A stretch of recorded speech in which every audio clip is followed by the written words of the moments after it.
Dan insyaAllah pada pagi ini kita akan mengupas pada tajuk yang ke-9, iaitu wasatiyah ataupun keseimbangan ataupun kesederhanaan, dan juga berbagai istilah yang diberikan.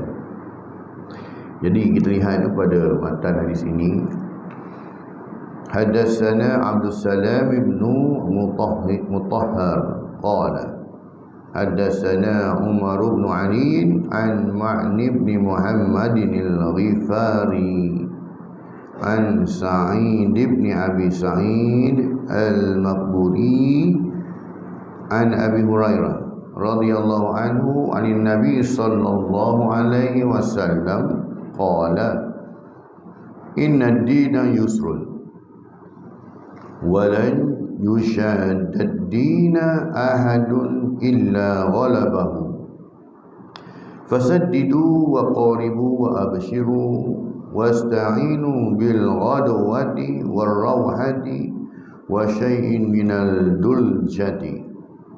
Rawahul Bukhari. Maksudnya telah menceritakan kepada kami Abdul Salam bin Mutahhar, dia berkata telah menceritakan kepada kami Umar bin Ali daripada Ma'an bin Muhammad al-Ghifari daripada Sa'id bin Abu Sa'id al-Maghburi daripada Abu Hurairah radhiyallahu anhu bahawa Nabi SAW bersabda, sesungguhnya agama itu mudah. Inna dina yusrun, ya, mudah. Dari segi peribadatan pun mudah Allah Ta'ala bagi, ya. Maka janganlah seseorang daripada kamu menyukarkan, menyulitkan urusan agama itu, melainkan kamu akan tewas. Wala yushaddad dina ahadun illa ghalaba. Perkara yang mudah itu kita tambah aksesori banyak sangat, jadi hingga menyebabkan orang nampak ibadah tu susah, ya, baik dalam bab solat ataupun puasa, ya, ditambah-tambah hingga kawan tengok agama ni penat, aku malas aku nak buat, kan? Padahal benda asas tu mudah je, kan? Jadi bila ditambah-tambah itu, makanya orang nampak asalnya benda tu mudah, tapi bila tengok susah, padahal susah pun, kan? Yang nampak susah tu ibadah ni kadang-kadang bila dicampurkan dengan adat, dicampur dengan adat tu yang orang nampak macam complicated sangat lah benda ni, padahal itu mudah, ya. Maka berlaku lurus kamu semua, fasaddidu, ya. Maka berlaku luruslah kamu semua, wa qaribu, mendekatlah kepada yang benar, wa abshiru, dan berilah berita gembira dan minta tolonglah dengan al-ghaudah. Ghaudah ni berangkat lebih awal, Rasulullah pesan kepada tentera-tentera Islam ni lah, kan? Jadi Rasulullah pesan pada tentera-tentera Islam ni sebelum mereka berangkat, Rasulullah beritahu agama tu mudah. Baik dalam bab solat, katakan sekiranya kamu tak dapati air, maka bertayamumlah kamu, ya, boleh digantikan, ya. Buat haji tak mampu atas waktu kesihatan dan juga sebagainya, maka bolehlah beri badalkan haji itu, ya. Puasa, kan, tak mampu atas sebab faktor sakit dan juga sebagainya, boleh dibayar fidyah pada beras tersebut, kan. Jadi ada benda ganti, ya, benda tak sukar boleh. Tapi nya, ya, dalam bab solat dia tak ada. Ada, bukan kata tak ada, tapi cuma tak digantilah. Contoh saya sebut tadi, kalau tak mampu nak puasa boleh bayar dengan fidyah. Kalau tak mampu haji itu, bila dia meninggal atau sebagainya, boleh buat haji badal lah. Tapi dalam bab solat pun ada juga rukhsah, tapi mesti buat. Cuma tak mampu berdiri boleh duduk, kan? Tak mampu duduk boleh baring dan juga sebagainya, sampai bayarlah hati pun boleh. Maksudnya ada keringanan, diberi nama rukhsah. Tapi bila mana agama ni dia diselangi dengan adat ini, adapun adat setempat, itu yang orang nampak rumit, orang nampak berkerut, daya macam susah tak susah. Itu yang Rasulullah kata tadi, ya, mendekatlah kamu pada yang benar. Tengok betul-betul, ya, yang mana yang diajarkan oleh Nabi SAW ini mudah. Sebab Rasulullah memang tak tunjuk benda susah-susah pun, kan? Hatta dalam tarawih pun Sayyidatina Aisyah kata, aku tak pernah tengok Rasulullah lebih daripada 12 rakaat. Supaya aku duduk dengan Rasulullah lah, tak pernah tengok lebih pun. Nah, termasuk dengan witir sekali tak. Tetapi solatnya Nabi itu panjang-panjang, ya, Nabi untuk peribadi. Untuk peribadi Rasulullah baca surah yang panjang-panjang, kan? Jadinya itulah Rasulullah. Untuk umat ini dia memang, baginda ni menyarankan buat yang mudah. Sebab Rasulullah tahu kalau diperintahkan buat yang pelik-pelik sikit, yang susah, yang benda ni, maka umat aku ni tak mampu. Sebab tu Rasulullah sanggup, ya, pergi menghadap Allah SWT 9 kali, minta diskaun untuk solat daripada 50 waktu kepada 5 waktu, kan? Sebab Rasulullah fikir, untuk aku boleh 50 waktu tak ada masalah, sahabat pun boleh buat. Tapi ni umat aku yang hujung-hujung ni, yang hujung-hujung, yang cerai-cerai, kan? Ni kan boleh buat, dari buat. Jadi Rasulullah fikir itu pula Rasulullah sanggup pergi naik atas balik. Kalau Rasulullah fikirkan diri baginda sendiri, tak ada salah pun, teruslah buat apa pun, tak ada hal. Tapi bila fikirkan umat, macam kita lah seorang ayah pun, pada kita mungkin kita mampu. Bila fikir pada anak sekarang, anak aku ni boleh tak boleh tak, maka kita ringankan lah, ya. Ni wasatiyah, ya. Pengenalan tentang tajuk ini lah, ya. Sejak akhir-akhir ini perkataan wasatiyah ini diwacanakan, ya, secara meluas dalam masyarakat. Ia merupakan sesuatu yang fundamental di dalam Islam yang sepatutnya diberikan penekanan sejak dahulu lagi. Namun apabila ia diberikan penekanan yang serius bukan sahaja dalam kalangan orang Islam tetapi juga oleh Barat dalam mengupas bab perkataan wasatiyah ini, maka ia dilihat mempunyai agenda yang tersendiri.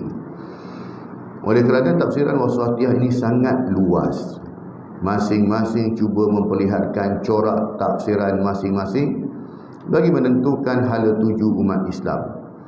Ada yang cuba mentafsirkan wasatiyah sebagai keseimbangan dalam mengamalkan ajaran Islam dan meletakkan sesuatu tanggungjawab pada haknya.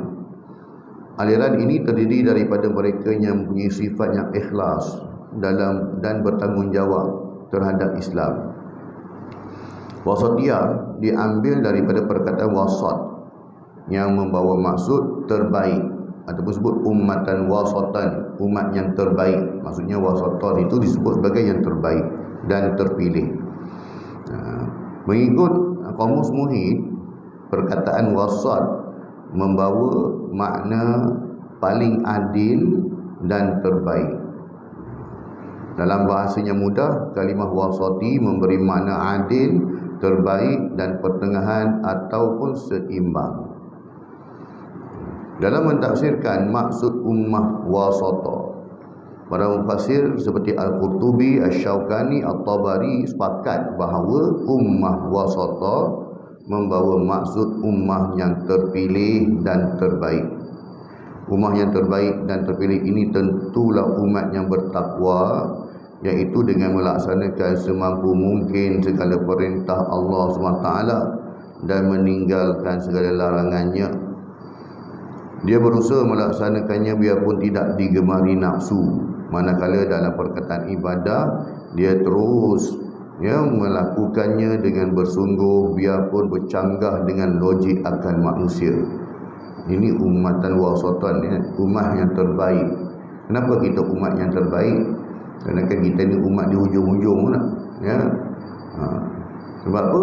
Sebab umat Nabi Muhammad SAW ini, mereka ini diberi tugas para Nabi, ya. Setiap orang ni, Udu'u ni, ataupun disebut apa? Balighu anni walau ayat, sampaikan daripada aku ni walaupun satu ayat, kan? Dakwah. Sebab kita ni ambil kerja Nabi, sampaikan kebaikan pada orang. Ta'muruna bil ma'ruf, ajak orang buat baik. wa tanhauna 'anil munkar, dan mencegah daripada melakukan kemungkaran. Nasihatkan, kan? Ad-dinu nasihat, agama itu nasihat. Banyak Allah sebut dah, man ra'a minkum munkaran, barang siapa melihat kemungkaran maka hendaklah dicegah dengan tangan, kan? Makanya itu nak bagi tahu bahawa umat Nabi Muhammad SAW ini diberi tanggungjawab ambil kerja-kerja Nabi. Kita bukanlah Nabi, tapi kita ambil kerja Nabi, iaitu berdakwah, berbanding dengan umat-umat terdahulu, ya. Sebab tu bila sebut tentang keseimbangan ini, kita dengar dalam bahasa mudah kita seronok lah. Tapi dalam istilah barat dia panggil sebagai liberal. Jadi itu yang kadang-kadang kita ni dengar perkataan liberal ni, kita rasa macam benda kan, kena pula dengar perkataan Islam liberal. Lagi lah, ya. Betul ke liberal ni ada dalam Islam? Nah, liberal wasatiyah ada dalam Islam, adalah. Cumanya dari sudut apa? Sebab tu bila sebut tentang liberal ini, bukan Islam liberal lah. Islam liberal itu satu istilah lah, kan? Satu kumpulan lah. Tapi bila sebut tentang liberal, wasatiyah lah, Islam ada lah, memang ada sifat liberal, kan? Saya sebut tadi lah, tolak ansur lah dari keseimbangan, kan? Dari sudut ibadah sendiri pun ada. Cuma dalam bab akidah tidak ada istilah liberal lah tu. Tak ada lah istilah wasatiyah kat situ, ya. Kalau kau rasa Tuhan tu ya, nak beribadah pada Allah, kau boleh minta pada pokok, ya. Sebab boleh pokok pun boleh minta, pokok boleh, dia pun doa, dia makhluk Allah.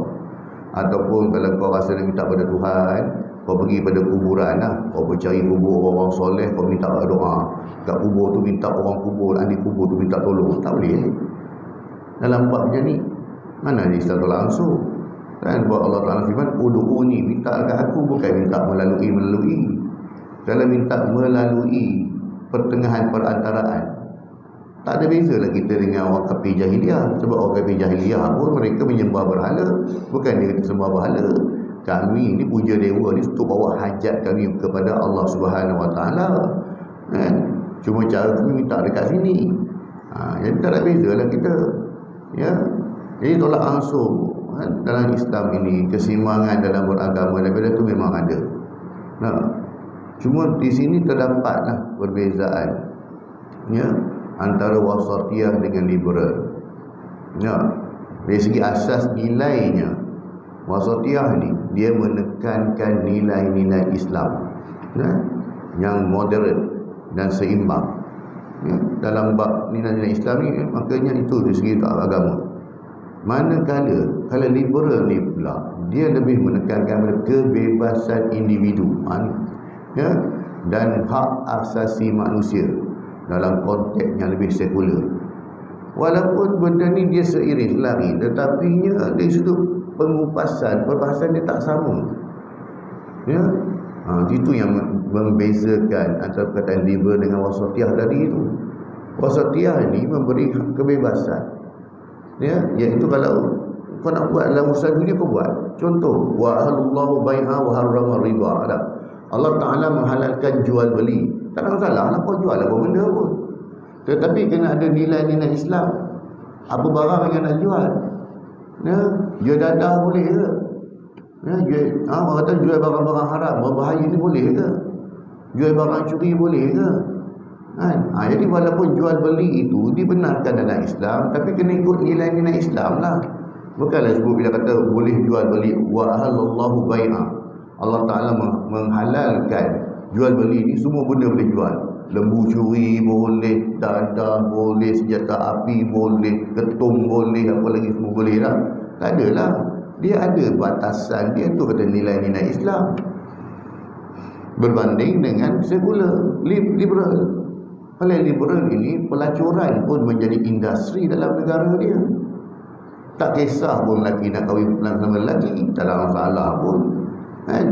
Kalau di Amerika hari ini pula lagi pula konflik identiti, atas nama hak asasi manusia ni. Contoh, kalau dia tu lelaki, saya nak lelaki, saya nak tukar identiti jadi perempuan, jadi panggil saya dengan nama perempuan, panggil saya macam ni, pelik lah, kan?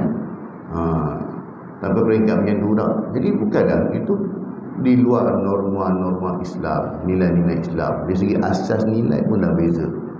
Nah, cuma kadang kita ni dibomokkan dengan liberal-liberal ni. Kita ingat semua benda Islam tak ada liberal. Ada. Cuma nilai-nilai itulah kita sebut wasatiyah lah. Kan? Boleh lunak di telinga dengar tak? Ya. Dari segi yang keduanya pula, antara wasatiyah dengan liberal ini, dari segi pendekatan agama itu sendiri. Ya, kalau wasatiyah ni, dia memberikan penekanan pada pemahaman yang seimbang terhadap ajaran agama. Manakala kalau liberal ni pula, dia cenderung untuk menekankan pemisahan antara agama dengan kebijakan awam ataupun sekular tak. Ya, urusan agama biar, ya, lain. Urusan dunia lain. Sebab tu hari ni kita tak adalah kata kita ni liberal. Ada orang jadi perangai macam ni, dia tak sedar macam siapa pun ada. Waktu mari semayang, alhamdulillah lah, dapat jaga semayang pun semua dah. Keluar dari masjid, keluar dari surau, sapu figur orang. Kan? Tak apa, nak pakai, nak pergi kerja dah, tak ada kasut, tak ada ketipa nak pakai lah. Dalam bab semayang, alhamdulillah, bersedekah bagus, rasuah pun ambil. Apa ni buat urusan dunia, sedekah ni buat ibadah. Ya. Maksudnya pada ibadah itu hanya dalam masjid, dalam surau. Keluar dari masjid surau, dah ini urusan dunia lah. Apa nak makan rasuah ke, apa nak maki orang, apa nak fitnah orang, tak ada masalah lah. Sebab dia fikir masjid, surau ni macam mesin basuh. Baju-baju kotor semua masuk dalam ni, pusing, pergi jemur, siap pakai, esok pakai, buat kotor balik. Esok kotor masuk balik mesin basuh. Dia buat agama macam tu. Sedangkan agama bukan demikian. Agama tu memimpin. Ini yang beza antara wasatiyah dengan liberal. Ya. Di sudut peranan negara pula, wasatiyah ni dia mengiktiraf peranan negara dalam menegakkan keadilan sosial dan moral. Kan? Sementara pula kalau liberal ini, ya, mengutamakan peranan negara yang minimal dalam urusan sosial. Kan? Jadi maksudnya undang-undang ni tak ada hak untuk ni. Lebih mengutamakan hak asasi manusia tadi, menyebabkan lelaki boleh kahwin lelaki, perempuan kahwin perempuan, nak kahwin binatang pun boleh atas nama ni. Sebab tu kita dengar perkataan liberal, kita rasa cukup ni, sebab kita faham di sudut-sudut ni. Nah, cumanya Islam dia sebut ada keresahan dia, kan? Adalah liberal tu dalam agama. Cumanya yang saya sebut tadi tu lah, kan? Liberal juga bukan bermakna kita ni boleh mengamalkan agama lain dalam kehidupan kita tak. Sebab Allah SWT dah berfirman, lakum dinukum waliyadin, bagi kamu agama kamu, bagi aku agama aku. Dalam bab akidah tidak ada toleransi, tidak ada orang kata apa, gelak ansur kat situ, kan? Dalam bab akidah. Dalam bab lain banyak ada je. Saya sebut tadi jual beli, boleh jual beli, tak ada masalah, tetapi ini dalam lingkungan Islam. Boleh kahwin, suruh kahwin, fankihu, tak kahwinlah, kamu kahwin, tapi dalam lingkungan Islam. Had maksimum 4 itu. Tapi bila kita sempat tak mampu, seorang cukup lah. Fa in khiftum ala ta'dilu fawahidah, seorang cukup. Nah, maksudnya ada, walaupun perkara itu urusan dunia, tetapinya Islam ini dia letakkan satu pagar, satu sempatan untuk pada takat ini hak kau boleh pergi, tak boleh lebih lagi dah. Sebab kalau kau pergi lebih, kau akan telah menyebabkan kau telah melanggar aturan agama itu. Itu. Tak. Jadi itu yang kata tak, antara wasatiyah dengan liberal ini dia ada konteks yang mana perlu kita faham. Ya. Cuma secara umum bila sebut liberal ini, orang nak faham di segi agama. Ya. Boleh beramal dengan agama orang, boleh tak. Ya. Bukan begitu maksudnya. Dari segi istilahnya pula sama seperti makna bahasa perkataan wasatiyah ni. Kecuali ulama menyebut tawassut merupakan keadaan yang dipuji pada ghalibnya, yang berdiri di atas asas akal insani yang sejahtera. Ya, dia masih lagi memegang norma-norma kemanusiaan.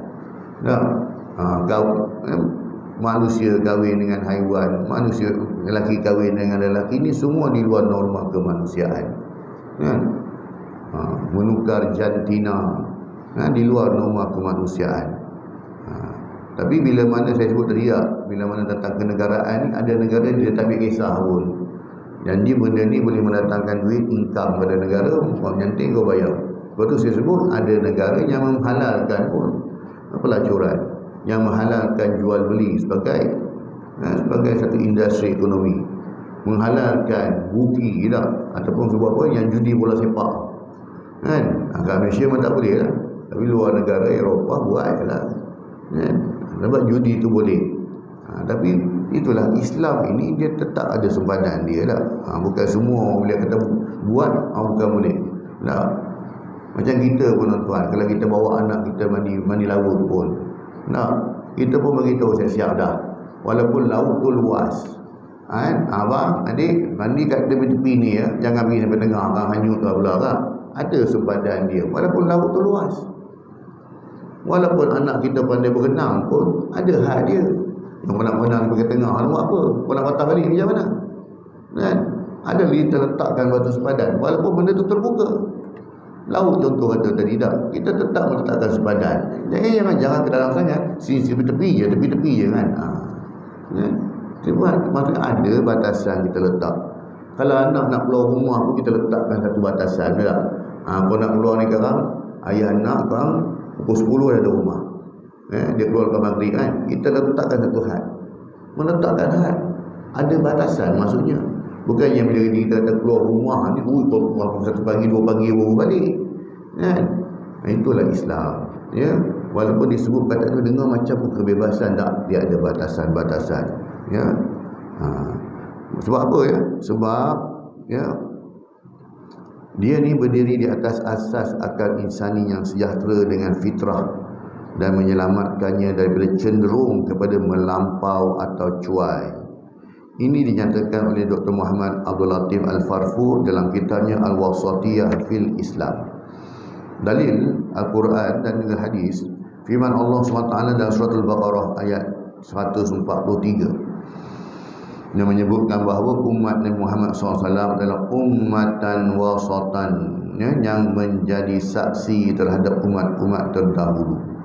Dalam surah Al-Baqarah ayat 143, A'udzubillahi minasyaitonirrajim. وَكَذَلِكَ جَعَلْنَاكُمْ أُمَّةً وَسَطًا لِتَكُونُوا شُهَدَاءَ عَلَى النَّاسِ وَيَكُونَ الرَّسُولُ عَلَيْكُمْ شَهِيدًا. Dan demikianlah sebagaimana kami telah memimpin kamu ke jalan yang lurus, kami jadikan kamu wahai umat Muhammad satu umat pilihan lagi adil, supaya kamu layak menjadi orang yang memberi keterangan kepada umat manusia tentang yang benar dan yang salah. Dan Rasulullah SAW pula akan menjadi orang yang menerangkan kebenaran perbuatan kamu. Apa tu saya sebut tadi, kenapa umat Nabi Muhammad disebut ummatan wasatan ini, umat pilihan, umat yang terbaik, sebab umat Muhammad Rasulullah ini layak menjadi orang yang memberi keterangan kepada umat manusia. Layak maksudnya diberi tauliah untuk mengajak manusia buat baik, mencegah manusia buat jahat. Tu yang kata, sebab tu kita ni jadi umat terbaik kan. Padahal kita tengok hari ni, ya Allah, alhai umat terbaik pun benda pergi bazar Ramadan pun tengok tak yang tak tutup auratnya, orang pergi tengok paha ayam, dia tengok paha orang kan. Terbaik pun benda kan. Pantang ada handphone dekat tangan, duk cerita fitnah orang duk forward fitnah orang kan, duk hina orang ni. Tambah kalau dalam Facebook lah, buat media sosial lah. Dalam media sosial ni pun benda pun nak tengok. Kadang-kadang kita baca komen tu, ya Allah, kau ni bulan puasa ni bulan puasa tak ada lah langsung nak rasa ni. Sebab apa tuan? Dia faktor kejahilan. Orang kita ni dia semangat lebih dia punya semangat lebih, ilmu tak ada kan. Ada sebab itu dia punya emosi dia lebih, dia cukup sensitif sosial dia cukup sensitif lah kan. Semangat dia tu semangat memang diperlukan, tetapi mesti seiring dengan ilmu kan. Nak marah boleh, siapa ada tak boleh marah? Boleh marah, tapi biar dengan ilmu dengan adab kan. Sebab Rasulullah ni pun marah, tak marah. Rasulullah juga senyum, Rasulullah juga sedih kan. Itu sebab Nabi. Sebab apa? Qul innama ana basyarum mislukum. Katakanlah bahawa aku ni manusia macam kamu. Memang ada sifat tu. Tetapi dalam lingkungan sebagaimana. Nak marah, nak emosi boleh. Kan? Memang layak pun. Tapi biarlah dengan berilmu. Kan? Bila orang sebut orang yang berilmu ni, dia adalah dia punya disiplin-disiplin dia. Nak ada disiplin-disiplin dia. Bukannya dengan emosi tak. Dalam sebuah hadis yang diriwayatkan oleh Ibnu Abbas, Rasulullah SAW melarang umatnya bersikap melampau. Seperti sabda yang bermaksud, berhati-hatilah kamu terhadap sikap ekstrim melampau, ya, kerana sesungguhnya perkara yang membinasakan umat ataupun orang-orang sebelum kamu adalah sikap ekstrim dalam beragama. Hadis riwayat Ahmad, hadis ini satunya hadis sahih. Ekstrim dalam beragama. Sebab ini yang disebut dalam Rasulullah sendiri, ya, apa dia istilahnya sebagai al-khawarij. Jadi golongan yang ekstrim dalam beragama. Khawarij ni muncul dalam Rasulullah lagi dalam peristiwa perang Hunain ketika tahun yang ke-8 Hijrah, ketika mana Nabi SAW membahagikan harta-harta rampasan perang kepada tentera-tentera Islam. Tengah-tengah duk bagi ni, ada seorang tengok tak puas hati. Aduh, macam mana dia dapat banyak, aku ni dapat sikit kan ni. Oh, dia tak puas hati pun. Maka dia kata apa? Ya Muhammad, adilu. Wahai Muhammad, berlaku adil lah. Aku dengar kan. Ada ya, aku ni Nabi you. Sudah pasti aku akan berlaku adil. Dan setiap tindakan yang aku buat tu semua pandukan pada wahyu kau. Jadi sahabat ni geram nak pancung ni. Kan? Orang ajar depan Nabi tak? Nabi diarahkan suruh berlaku adil. Aku tak adil ke? Sampai macam tu. Tu punca orang kata lahirnya pemikiran Khawarij ni. Nama Rasulullah dah wujud dah. Nabi sendiri pun tak adil. Macam mana lagi? Nak kata apa lagi dah? Kan? Itu Rasulullah Rasulullah pesan awal. Ya, golongan Khawarij ini, mereka dalam bab beragama, Rasulullah kata, kalau kau tengok puak-puak ni dalam bab agama, engkau punya ibadah ni, Rasulullah beritahu kepada para sahabat, ibadah para sahabat ni lekeh, nak dibandingkan ibadah Khawarij. Ibadah Khawarij mantap, ya, ibadahnya dari lepas hitam-hitam, ya, baca Quran ni Masya Allah yang terbaik. Dari segi sudut ibadah, apa semua dia orang ni memang bagus, terbaik Tapi dari pemahaman agama ke laut. Ini kata pemikiran Khawarij. Dia kalau golongan Syiah tuan-tuan, kita boleh tahu sebab dia ada kelompok kumpulan dia sendiri.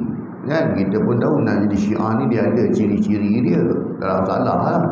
Kita boleh nampak lah. Hatta dalam buat solat pun kita boleh tahu beza dia. Time dia sujud, time dia waktu bagi salam, kita nampak Syiah dia ni. Yang dia jaga-jaga ni Syiah Melayu ni kan. Betul. Ya. Tapi Khawarij tak ada. Khawarij semua orang boleh kena. Pemikiran ekstrim melampau dalam agama. Kan? Ya. Ini yang bahaya ni. Sebab dia tak ada satu kelompok tau. Sama-sama apa boleh kena. Dia terbuka untuk semua. Sebab dia pemikiran. Tahu, satu bentuk pemikiran kan. Jadi benda ni dia bukannya kumpulan. Kalau kumpulan kita boleh kenal. Itu yang bahayanya. Kan? Sebab tu dalam hadis Nabi SAW diriwayatkan daripada Anas bin Malik radhiyallahu anhu yang menceritakan bagaimana Rasulullah SAW melarang dan menegah 3 lelaki yang ingin berlebih-lebihan dalam beribadah dengan sabdanya yang bermaksud, ya, ketika mana Rasulullah ni dengar 3 lelaki nak ekstrim dalam beragama. Yang seorang tu dia nak beribadah sepanjang malam, sepanjang hari full, kan? Yang seorang lagi dia nak berpuasa saja sepanjang hari, kan? Yang seorang lagi dia tak nak kahwin.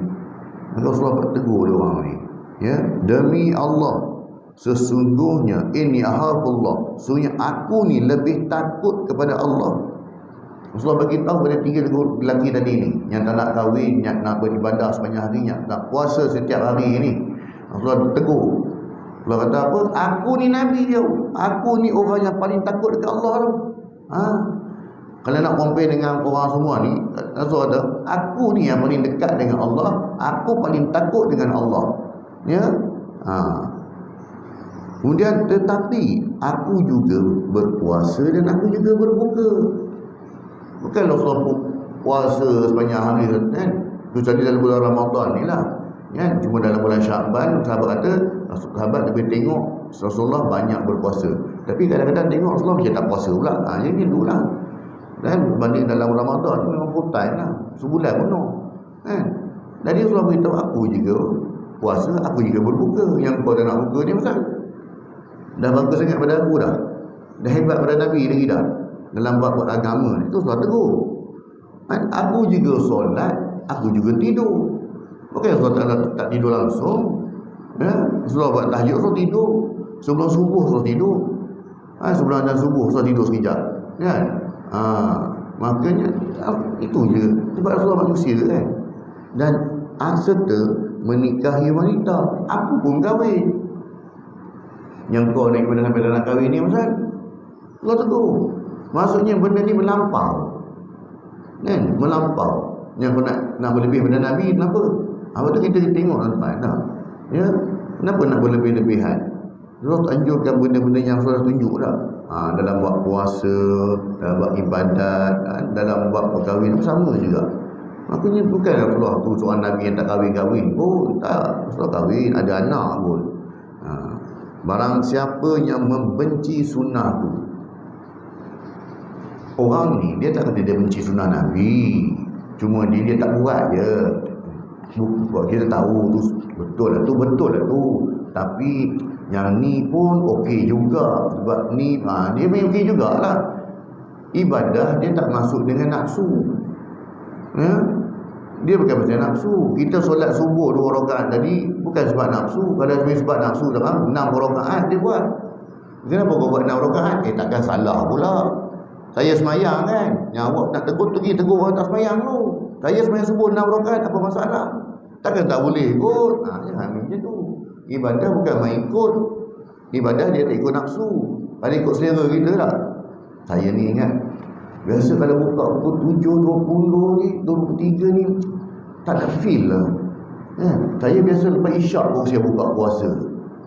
Sebab Quran cakap, dalam Quran pun cakap, makanlah kamu selepas waktu malam kan.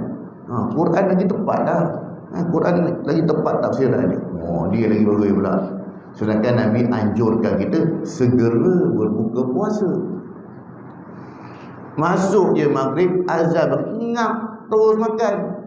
Dia tak ada, saya tak ada. Ini semua tak betul. Kan? Quran cakap betul. Kan? Sedangkan Rasulullah menterjemahkan Quran. Dan dia faham dah asbabun nuzul. Dia faham dah nasah maksud ayat Quran tu.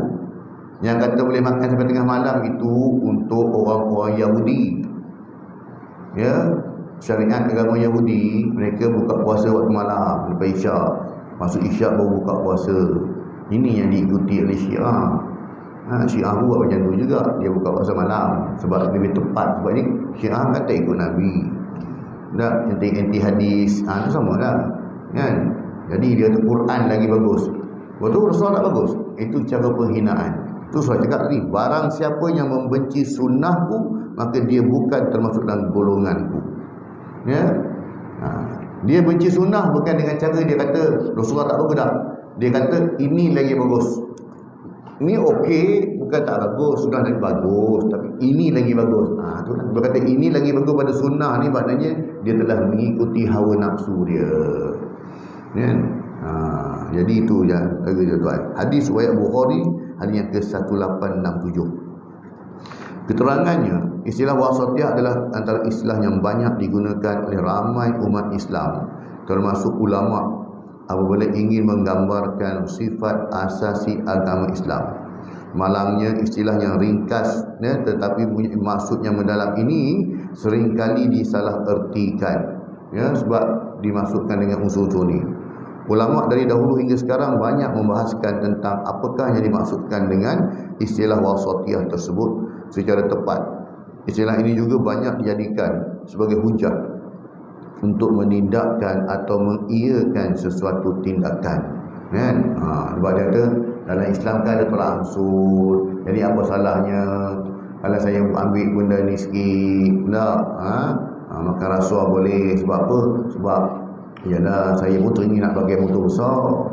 Saya pun teringin tengok orang duk ride bom tak? Pergi ke Thailand lah, pergi ke Bangkok, teringin nak pergi. Duit tak ada, kan? Gaji 2,000, 3,000, mana mampu nak beli motor besar-besar, ambil rasuah lah. Boleh tak? Jadi pada dia tak? Dia sendiri menukar hukum tersebut. Time kata boleh, boleh. Time tak kena dengan nafsu dia, tak boleh, kan? Orang lain semua buat tak betul tak? Jadi hati-hati yang tu, kan? Sebab apa? Dia mentaksirkan agama ikut nafsu, bukan dia dalam stand agama tu sendiri. Lebih memburukkan lagi wujudnya golongan musuh Islam dan orang Islam faham dengan faham yang salah. Ada pula golongan musuh Islam yang melihat istilah ini sebagai satu istilah alat untuk mereka menghancurkan kefahaman dan kekuatan umat Islam. Tu orang Islam dah sendiri. Liberal wasatiyah ni. Tengok kan? Hingga orang tak tahu beza dah antara yang benda fundamental ni dengan perkara-perkara lain. Orang tak nampak ada benda tu. Dia dah diselahu dah, dicampurkan ibadah dengan adat, hingga orang dah tahu mana satu ibadah, mana satu adat ni. Mereka mempergunakan istilah tersebut dengan tujuan merosakkan kefahaman umat Islam dari dalam. Lalu umat Islam yang wasatiyah di sisi mereka adalah umat Islam yang tidak kenal jihad, tidak memperjuangkan hukum syarak, menggalakkan kebebasan ijtihad tanpa kelayakan sepatutnya. Semua orang layak keluar hukum, ya. Ustaz tak ustaz pun jadi tengok dalam Facebook boleh bercakap, kan? Keluar hukum ni lah. Niat solat witir tak betul lah, ya. Cara doa buka puasa tak betul, semua salah lah. Ni semua dah duk bincang bahan benda kecil-kecil. Bicisan. Kalau kita jumpa benda-benda macam ni, tuan, banyak jadi ustaz-ustaz jadian yang duk sebarkan dalam WhatsApp, ya. Patutnya main witir macam ni, patut niat macam ni, patut macam ni, macam ni tak? Benda-benda picisan ni. Kita balik pada asas, rujuk balik apa mufti kata, apa jabatan agama kata, apa JAKIM kata, itu je lah. Apa isu sekalipun. Sebab kita ni melihat pada wakil realiti di Malaysia. Mungkin di negara Afrika Selatan sesuai untuk pakai benda ni, di sana lah. Di kutub utara sesuai lah. Mungkin tak sesuai dengan biar suasana kita di Malaysia lah. Maka kita rujuk balik kepada Jabatan Mufti, Jabatan Agama, JAKIM yang mana keluarkan fatwa-fatwa, majlis fatwa kebangsaan, kan? Kadang-kadang orang ni dia suka buat benda lain pada yang lain lah, kan? Dan nampak dia tu, tak tahulah sekarang ni terutama yang bahaya tuan-tuan, bila orang buat untuk konten, nak buat konten TikTok, nak upload dalam Instagram, dalam Facebook, demi konten dia sanggup buat walaupun menyalahi agama apa sekalipun. Itu yang bahaya, tuan. Kan? Masing-masing bebas mengeluarkan ijtihad, kan? Masing-masing tanpa kelayakan sepatutnya. Yang layak cakap bab hukum untuk mufti, ya. Yang betul mufti dia layak cakap. Yang lain tak boleh. Walaupun kalau ustaz tu saya kata saya tak setuju dengan tu, tapi saya tak boleh cakap macam ni. Sebab kita hormat, kena bagi tahu. Itu amalan untuk satu tempat, kan? Jadinya kita hormatlah. Walaupun kita pada peribadi kita mungkin tak ni tak, kena hormatlah, kan? Dan apa yang kita faham tak kita sebarkan macam tu pula, sebab dia amalan setempat dah. Jadi memperjuangkan kebebasan agama tanpa mengikut kefahaman syarak yang sebenar, itu wujudnya ekstrim. Memang kita akui ada golongan pelampau dalam Islam yang jadi teroris tu, ada sekelompok ni ada, kan? Dia faham, kan? Dia pergi berjuang kadang-kadang untuk mati syahid, dia kata tak, atas kefahaman dia lah.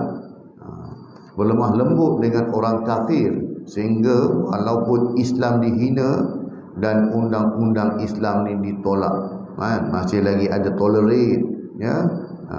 Mereka masih berdiam diri dengan alasan sudah semestinya mereka orang kafir itu menolak hukum hakam Islam kerana mereka belum lagi beriman dan lain-lain. Betul tak? Orang kafir nak kena faham tentang Islam, dia tak faham. Tetapi apa tanggungjawab orang Islam? Ya, kita marah tak boleh tak? Orang kafir hina Islam, ya, macam-macam isu yang timbul, betul kan? Kalau tidak ada perasaan marah, tuan-tuan, nampak tengok iman kita dinipis lah. Tapi apa peranan tanggungjawab orang Islam? Pertama sekali, wajadilhum ya ahsan. Kan? Ud'u fi sabil rabbika bil hikmah wal mau'izatil hasanah wajadilhum ya ahsan. Ajak orang ke jalan kebaikan ni dengan kebaikan, dengan bijaksana. Kan? Dengan cara yang baik. Itu Rasulullah ajar dulu. Betul dia buat benda salah, tapi ajak dengan cara yang baik dan gunakan kebijaksanaan. Kalau dia menentang, wajadilhum, berjidallah, berdebatlah mereka dengan cara yang terbaik. Kita dah baca dah, atau belum baca riut, yang hadis orang Badui kencing dalam masjid. Kalau kita tengok pada isu ni tuan, sudah pasti dia ni telah menghina Islam. Pancung ni sahabat nak bunuh lah. Rasulullah kata jadi hidup, biar bagi dia ni dulu. Kan? Sebab tu saya sebut, apa saja berlaku yang berlaku hari ni ke mana pun dah Rasulullah ada dah. Dah tunjuk, itu panduan terbaik kita dan peranan kita dah. Bagaimana cara untuk handle isu orang Badui kencing dalam masjid. Sahabat nak halau dia keluar, sahabat nak pukul dia, Rasulullah kata biar dulu, bagi dia kencing habis dulu, bagi dia settle dulu. Kan? Kalau kau kejar dia, halau dia, tengah dia kencing, habis dia kencing berjanji ni orang. Dengan tempat-tempat imam dia naik. Kan? Benda kita tu dia lari je, takut kan. Oh, air kencing dulu ni. Lagi teruk. So relax, bagi dia kencing dulu. Sebab apa? Nak marah, benda dah berlaku. Bukan benda belum berlaku, dah berlaku. Jadi bagaimana cara nak handle? Ni kata tadi, wajadilhum ya ahsan. Tapi bila kita ketepikan saranan Al-Quran, masukkan emosi, jadi takkan kita nak jadi sebuah negara yang huru-hara, pecah sana, pecah sini, bergaduh, bunuh sana, bunuh sini lah. Kan? Jadi kita kena faham konteks lah. Kan? Bukan kata nak diam dah, tak boleh diam, marah tak marah, tetap menzahirkan kemarahan. Dah. Tapi segi sudut pelaksanaannya itu, hujah mereka adalah wasatiyah. Walaupun Islam kena hina pun tak wasatiyah lah apa ini kan, bukan. Yang dimaksudkan adalah bermaksud pertengahan, bersederhana dan sebagainya. Lantaran itu tindakan berjihad secara peperangan dan seumpamanya hukuman mati dalam hudud, tegas dengan orang kafir, sebagaimana yang dekat oleh Al-Quran, terutamanya apabila Islam dihina dan hukum hakamnya dipermainkan, telah keluar daripada ruang lingkup wasatiyah. Kerana ia bukanlah bersederhana atau pertengahan antara kelembutan dan kekerasan, dan tidak bersifat ta'ayush silmi, adapun keharmonian hidup bersama. Dr. Muhammad Abdul Latif Abu juga menyatakan bahawa tiadalah di sana yang lebih baik di sisi ahli akal, lebih indah, lebih cantik dan lebih manis daripada tawasud, pertengahan atau bersederhana dalam semua perkara. Ya. Tindakan dan peranan itu kita sebagai rakyat apa, sebagai pemerintah apa tak, ya, menjadi tanggungjawab.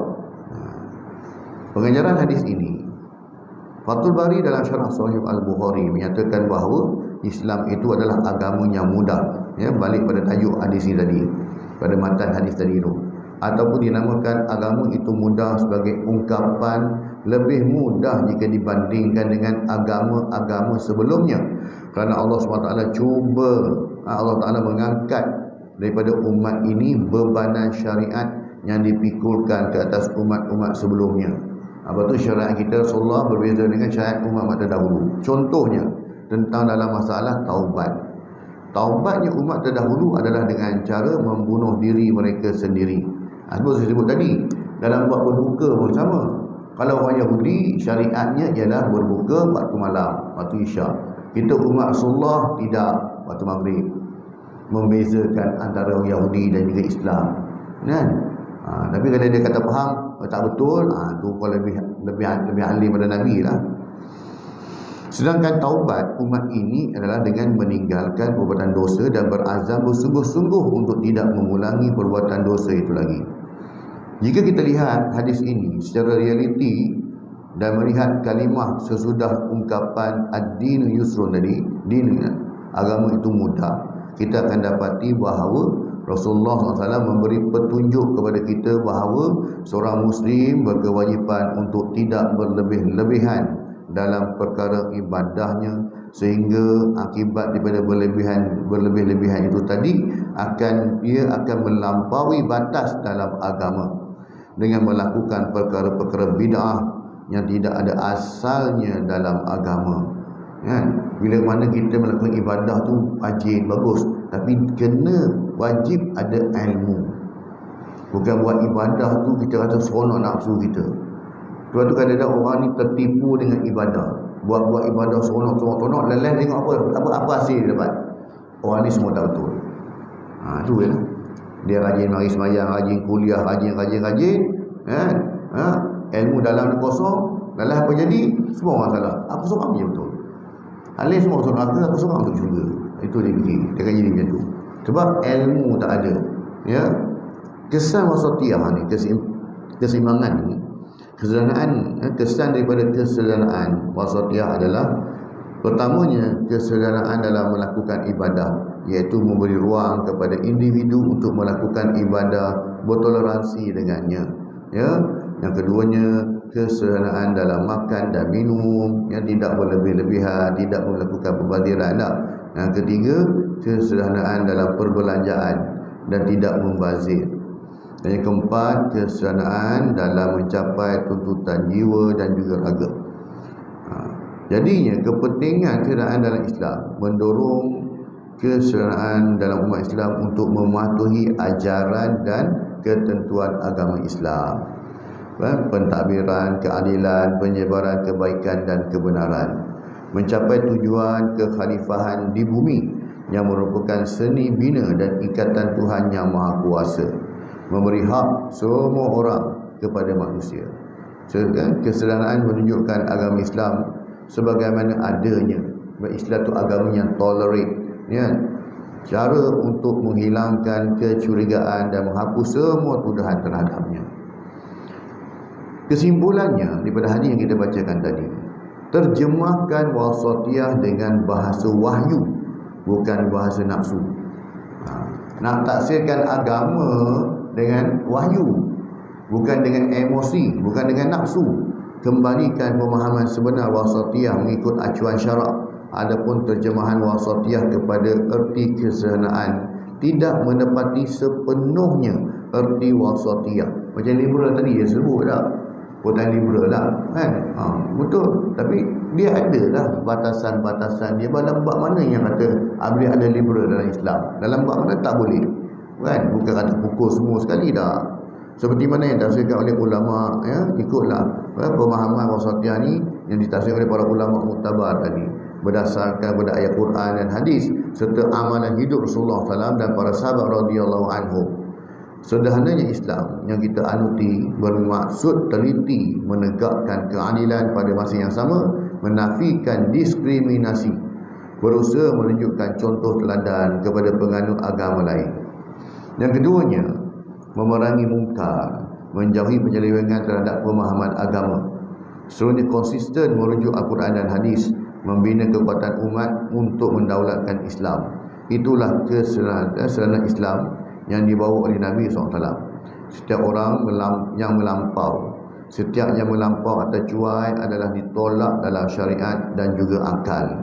Ia bukan daripada Islam. Begitu juga dari logik insani yang sejahtera. Kesimpulan yang ketiga, semoga kehidupan yang kita bina biarlah benar-benar bersifat wasati dalam mafhum yang menyeluruh dengan maksud mengutamakan yang terbaik, keadilan, istiqamah dan sifat memelihara kehidupan dengan cara yang membina keharmonian dan ketenangan, sama ada pada dirinya sendiri atau pada masyarakat, sehingga ia tidak dilihat dalam bentuk takalluf ekstrim dan melampau. Kesimpulan yang terakhir, tidak wajar menumpukan satu tanggungjawab sahaja tetapi meninggalkan tanggungjawab yang lain. Kan? Tumpukan hanya pada ibadah saja hingga mengabaikan tanggungjawab sebagai seorang manusia, seorang bapa, tanggungjawab sebagai seorang suami. Tanggungjawab itu tak boleh juga. Kan? Saya nak jaga sembahyang, tak nak buat ibadah, tak usik ni ni. Tak betul. Kan? Tak betul juga tu. Kan? Dia ada tanggungjawab sebagai hamba Allah, tanggungjawab peranan dia sebagai manusia. Dengan Allah sebagai hamba, Sebagai manusia dia mungkin majikan, dia mungkin pekerja, dia mungkin ayah, bapa, dia mungkin suami, dan dia mungkin anak, macam-macam lah. Dan dengan manusia ni, dengan Allah sebagai hamba. Jadi dua-dua ni jangan lupa tanggungjawab, jangan abaikan. Adapun menyederhanakan umat Islam daripada beramal dengan ajaran Islam, ia perlu dicermati bagi mengelakkan daripada melonggarkan pegangan umat Islam, dan mereka takut untuk menjadi umat Islam yang kuat kerana takut dianggap sebagai pelampau agama. Sebenarnya pelampau agama ini ialah mereka yang tidak memahami maksud konteks ayat yang dikehendaki. Itu sudah ada ilmu tadi dah. Dia tak ada ilmu, ada sebab jadi ekstrim. Sebab tu tuan-tuan, bila dalam beribadah khususnya lah, biarlah kita beribadah ni dengan adanya ilmu, dengan ada pengetahuan. Sama juga dengan urusan agama, ada urusan kehidupan, mesti ada ilmu. Faedah kita tak tahu nak beza. Mana satu urusan agama yang satu urusan dunia. Dalam agama bagus, keluar je daripada surau, sekarang dah macam jahat, benda jahat buat, fitnah buat. Jadi itu kena faham. Wallahu ta'ala alam. Jadi alhamdulillah tuan-tuan, kita selesai lepas pada tajuk yang ke-9. InsyaAllah pada kuliah akan datang kita akan masuk pada tajuk yang ke-10, iaitu amalan yang paling dicintai Allah Subhanahu Wa Taala. Sungguhnya apa yang baik kepada Allah Subhanahu Wa Taala, sebab kelemahan dan kekurangan, semua ampun dan maaf daripada kelemahan diri saya sendiri. Semoga Allah Taala kurniakan kepada kita kefahaman dan juga kekuatan untuk kita amalkan dan sampaikan, insya-Allah. A'udzubillahi minasyaitonir rajim. Bismillahirrahmanirrahim. Alhamdulillahirabbil alamin wassalatu wassalamu ala Muhammadin wa ala alihi washabbihi ajmain. Allahumma rabbana zidna ilma warzuqna fahma wa amalan maqbula. Allahumma ja'al hadzal jam'a marhuma wa tafarruqana min ba'dihi tafarruqan ma'suma. Allahumma rabbana atina fid dunya hasanah wa fil akhirati hasanatan wa qina adzabannar. Wa sallallahu ala Muhammadin wa ala alihi washabbihi wa baraka wa sallam. Walhamdulillahil alamin. Subhanakallah wa bihamdika asyhadu an la ilaha illa anta astaghfiruka wa atubu ilaik. Assalamualaikum warahmatullahi wabarakatuh.